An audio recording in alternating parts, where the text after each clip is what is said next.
حضرت عائشہ سے پوچھا جا رہا ہے کہ نبی کریم صلی اللہ علیہ وسلم گھر میں کیا کیا کرتے تھے. اہم سوال ہے کہ نبی علیہ الصلوۃ والسلام کا گھر کا معمول کیا ہوتا تھا.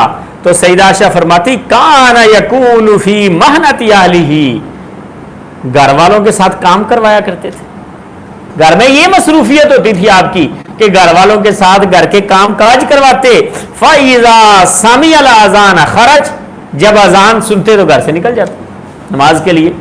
گھر رہتے تو گھر کے چھوٹے موٹے کام، اور کتنی ہی روایات میں وضاحت ہے.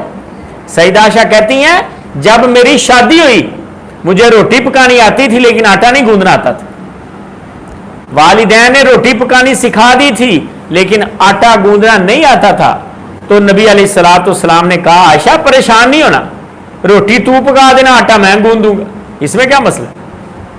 نبی علیہ الصلوۃ والسلام گھر کے کام بسا اوقات اپنا جوتا بھی سلائی کر لیا کرتے، خود اس کو درست کر لیا کرتے، برتن کو درست کر لیا کرتے. نبی علیہ الصلوۃ والسلام اپنے کپڑوں کو درست کر لیا کرتے، اور گھر کے کاموں میں اپنے گھر والوں کی معاونت کیا کرتے تھے تاکہ ان کا دل لگا رہے اور ان کی محبت حاصل کی جا سکے. تو اگر آپ گھر میں بیوی کے ساتھ ہیلپ کروا دیتے تو یہ کوئی عیب نہیں ہے، یہ آپ کی خوبی ہے.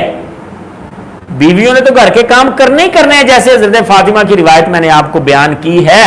مرد بھی اگر ساتھ معاونت کروا دیتا ہے تو حضرت جی اس میں کوئی حرج نہیں، یہ فخر کی بات ہے، خوشی کی بات ہے. لیکن یہ بات یاد رکھیں اگر آپ کے معاشرے میں اور آپ کے خاندان میں اس بات کو عیب سمجھا جاتا ہے تو پھر چھپ کے کروائیں، چھپ کے کنڈی لگا کے کپڑے دھوئیں. ٹھیک ہے، اگر عیب سمجھا جاتا ہے